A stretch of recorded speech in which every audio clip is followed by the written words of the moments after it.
Government హాస్పిటల్‌కి wheel chairs, benches ఇంకా చాలా ఎక్విప్‌మెంట్ అవన్నీ కూడా ప్రొవైడ్ చేశారంట. సో, ఏమేమి అంటే ఏ హాస్పిటల్స్ ఇచ్చారు? ఎలా ఇచ్చారు అసలు? అంటే మా దగ్గర శ్రీరామ్ నగర్ అనే ప్రైమరీ హెల్త్ సెంటర్స్ ఉన్నాయి. అందులో చిన్న చిన్నవి ఇచ్చినాం. అంటే అది చాలా నెగ్లిజిబుల్. అంటే గవర్నమెంట్ చాలా చేసింది. అంటే ప్రీవియస్ గవర్నమెంట్ ఈ పిహెచ్సి సెంటర్ని చాలా పట్టించుకొని చాలా చేసింది. సో అవి చిన్న చిన్నవి ఏమని ఉంటే వాళ్ళు చిన్న చిన్నవి అప్పుడు మళ్ళీ శాంక్షన్స్ కావడం అవి కావడం 5,000 2,000 ఐటమ్స్ అంటే అవి ఇవ్వడం జరిగింది. వీల్ చైర్స్ ఇచ్చాము. ఆయుర్వేదిక్ హాస్పిటల్ కానీ మెంటల్ హాస్పిటల్, టీబీ హాస్పిటల్ ఇక్కడ వీల్ చైర్స్ ఇచ్చాము. చెస్ట్ హాస్పిటల్ ఎర్రగడ్డలో ఉంటుంది. చెస్ట్ హాస్పిటల్ అది టీబీ హాస్పిటల్ అంటే చెస్ట్ హాస్పిటల్. చెస్ట్ అంటే గవర్నమెంట్ హాస్పిటల్ మనం ఏం చేసినా ఎక్కువ గవర్నమెంట్ అక్కడ వీల్ చైర్స్ ఇస్తాము. కానీ వీటన్నిటికంటే ముఖ్యమైనదంటే మెంటల్ హాస్పిటల్లో మేము ఉదయాన్నే బ్రేక్ఫాస్ట్ పెట్టడానికి వెళ్ళేవాళ్ళం రెగ్యులర్గా.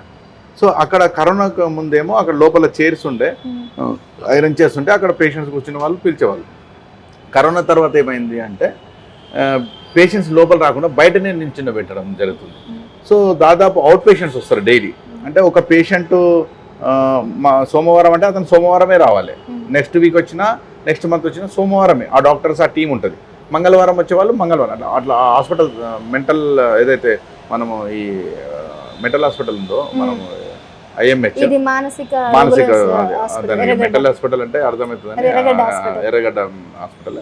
సో దాంట్లో అవుట్ పేషెంట్స్ ఒక 200 మంది పైన ఉంటుండే. వాళ్ళు యాక్చువల్ డాక్టర్స్ 9-9:30కి వస్తారు వాళ్ళ టైమింగ్. కానీ వీళ్ళు 6 గంటలకి వచ్చి లైన్లో ఉంటుండే. తొందరగా వెళ్ళాలని ఊర్లో నుండి వచ్చి 6 గంటలకు వాళ్ళు లైన్లో ఉంటే ఆ 200 మంది 150 మంది లైను ఇంకా జస్ట్ ఏముండకూడదు. మరి కరోనా టైం కాబట్టి అది అట్నే అలవాటైంది. అది ఆ లైన్ ఉంటే నేను చాలాసార్లు చూసిన వీళ్ళు మనం ఏదైనా బ్యాంకు పోతే 10 నిమిషాలు నిల్చుంటే మనకు కష్టం. వీళ్ళు 3 గంటలు 4 గంటలు నిల్చుంటున్నారు. వీళ్ళకి ఏం చేయొచ్చు అని నాకు ఇమీడియట్ ఒక థాట్ వచ్చింది. అప్పుడు అరే మనం ఏమన్నా ఇమీడియట్ ఇప్పుడు ఏమైనా చేయొచ్చు అని. అంతకుముందు నేను ఒక బెంచ్లు చిన్న చెక్క బెంచ్లు అది ఎర్రగడ్డల మెయిన్ రోడ్ మీద అమ్ముతారు. అది 500 ఏదో ఉంటుంది. ఒక 10 అన్న తెస్తే ఒక 50 మంది అన్న కూర్చుంటారు. తర్వాత వాళ్ళు షిఫ్ట్ అయితే ఈ 50 మంది కూర్చుంటారు. ఇట్లా ఆలోచన చేసి నేను అవి తీసుకొస్తా అని ఆర్ఎంఓతో చెప్పిన, సార్ నేను ఇట్లా చేద్దాం అనుకున్నా. అంటే మీ ఐడియా బాగుంది సార్, కానీ ఇక్కడ వర్కౌట్ కాదు. ఇక్కడ వచ్చే పేషెంట్స్ మెంటల్ డిస్టర్బ్ ఉంటారు. అయితే ఆ లైన్లో కూడా మామూలు హాస్పిటల్ లైన్ వేరే, ఇక్కడ లైన్. ఎందుకంటే ఇక్కడ ఆయన పట్టుకోవాలి, అలా ఆడ వదులుతూ ఉంటే పోతూ ఉంటాడు. మళ్ళీ ఆమె తెచ్చుకుంటుంది వాళ్ళ భార్యకు ఇది ఉంటే వాళ్ళ భర్త పరిగెత్తుంటాడు. సో ఇవన్నీ చూసి నేను ఏం చేసినట్టు సరే వీళ్ళకి ఏం చేస్తా అంటే సిమెంట్ బెంచ్ లేండి, ఐరన్ వేసినా వాళ్ళు పలగొట్టేస్తారు. ఈ చెక్క 2 రోజులల్లో కోపంలో నువ్వు తీసిరేస్తారు, పక్క జరిపేస్తారు. నైట్ ఓవర్ సెక్యూరిటీ ఉంటుంది. మీరు సిమెంట్ బెంచ్లు ప్లాన్ చేయండి అని ఆయన నాకు చెప్పిండు. సిమెంట్ బెంచ్లు అయితే బాగుంటాయి. అంటే అక్కడే కట్టించాలి. ఇంకా సిమెంట్ బెంచ్లు చేస్తే పర్మనెంట్ ఉంటాయి. మీరు అట్లా ప్లాన్ చేయండి అంటే లేదు. ఇప్పుడు రెడీమేడ్ ఎక్కడైనా మీరు సిటీ అవుట్స్కట్స్ కానీ ఎక్కడైనా మీరు సిమెంట్ బెంచ్లు అమ్ముతారు. అయితే నేను ప్లాన్ చేస్తే అరే బాగుంది ఐడియా అని ఒక 1 వీక్ 15 డేస్ అట్లా అయినాక నేను మహబూబ్నగర్ ఏదో ప్రాబ్లం ఏదో పని మీద గద్వాల్ వెళ్తున్నా. అటు కర్నూలు ఆ రోడ్లో వెళ్తుంటే అక్కడ సిమెంట్ బెంచ్లు చూసి ఆగి అడిగిన. సో అక్కడ నుండి తెద్దాం అనుకున్నా. నాకు తర్వాత వేరే చెప్పారు ఎందుకు హైదరాబాద్ చాలా ఉన్నాయని అడ్రస్లు అన్నీ నాకు ఇచ్చారు. నేను అది పెట్టాగానే సో మనము బాచుపల్లి దగ్గర అక్కడ బోరంపేట ఉంది, అక్కడ ఒక అతన్ని మాట్లాడి వెళ్ళి నేనే పర్సనల్గా వెళ్ళి అన్నీ చూసి ఒక సెట్ చేసుకున్నాను. ఇంకా తర్వాత అక్కడ కంటిన్యూ ఒక 20 బెంచ్లు వేసినాం. అసలు నాకు ఎంత హ్యాపీ అయిందంటే వాళ్ళు కూర్చున్నాక హ్యాపీ అయ్యారు తర్వాత సంగతి. కానీ ఇన్ని రోజులు నిల్చుంటుండే కదా, నేను ఒక రోజు వెళ్ళే వరకు అందరు లైన్గా కూర్చున్నారు. చాలా హ్యాపీ అనిపించింది నాకు. అంటే మనిషికి మనకు 2 గంటలు నిల్చున్న తర్వాత కూర్చుంటే ఎంత హ్యాపీ అనిపించింది. అది చెట్లు ఉన్నాయి అక్కడ హాయిగా. సో అట్లా వాళ్ళు ఈ 50 మంది కాగానే ఈ 100 అట్లా మినిమం అయితే స్టార్టింగ్ వచ్చినోడు అయితే కూర్చుంటాడు. తర్వాత ఒక 2 అవర్స్ తర్వాత వచ్చినాడు ఒక 15 నిమిషాలు ఉంటాడేమో. ఈడ స్టార్ట్ అయిపోయే వరకు వీళ్ళు ఇళ్ళకి వస్తున్నారు. ఇది తర్వాత వాళ్ళు చెప్పారు సార్ ఇక్కడ ఇది కాదు, ఇక్కడ మెడిసిన్ తీసుకొని కూడా అట్నే లైన్ ఉంటుంది. మళ్ళీ అక్కడ ఒక 20 వేయడం జరిగింది. ఇవన్నీ మా ఓన్లీ ఎర్రగడ్డ మెంటల్ హాస్పిటల్ లేదు. అక్కడ చేసిన తర్వాత నాకు అనిపించింది ఎందుకు మనకు అప్పటికి నేను చేయడము, నేను స్టేటస్లో పెట్టుకోవడము, వాట్సాప్ గ్రూప్లలో పెట్టడం, వాళ్ళు మా ఫాదర్ పేరు మీద ఒకటి.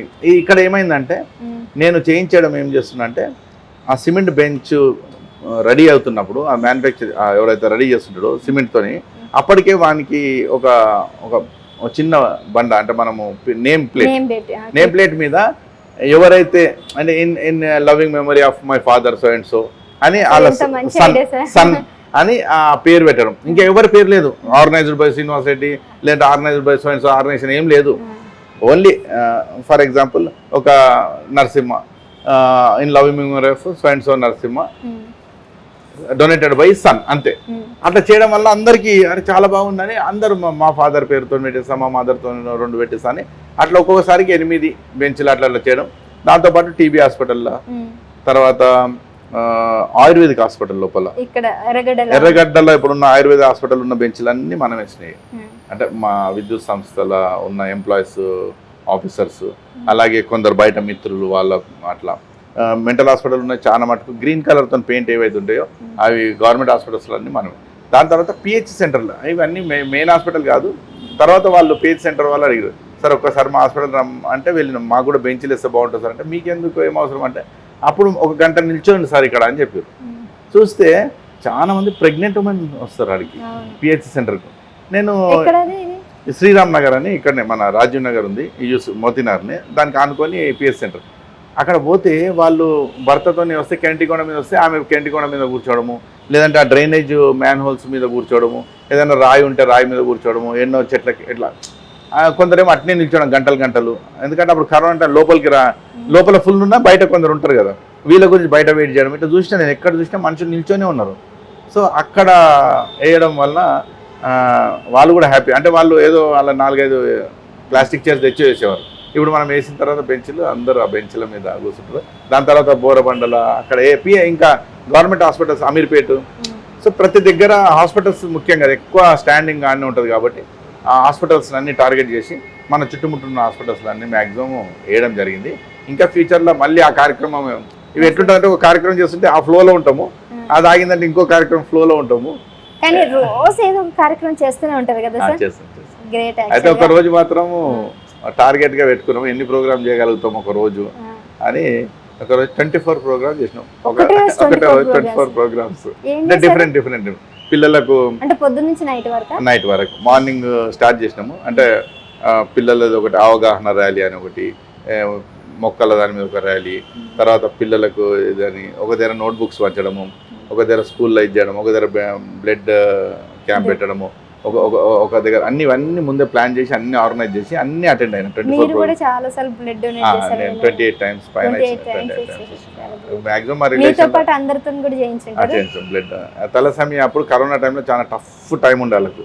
అంటే ఇంకా మీరు కరోనా టైం మనిషే బయటకు రావట్లేదు, పిల్లలు చనిపోతున్నారు అని వాళ్ళు ఫోన్ చేస్తే మా ఆఫీస్లో కొందరు ఫ్రెండ్స్ని మొబిలైజ్ చేసుకొని అక్కడికి వెళ్ళి బ్లడ్ ఇచ్చి వచ్చినాం మేము. అంటే హాస్పిటల్కి వెళ్ళి బ్లడ్ ఇచ్చి వచ్చినాం. చాలా టఫ్ టైం అది. ఆ టఫ్ టైంలో బ్లడ్ కూడా అంటే చాలాసార్లు చేయడం జరిగింది, కానీ అది tough time. Right. Okay, sir. Chalo. Right. Thank you. Please subscribe to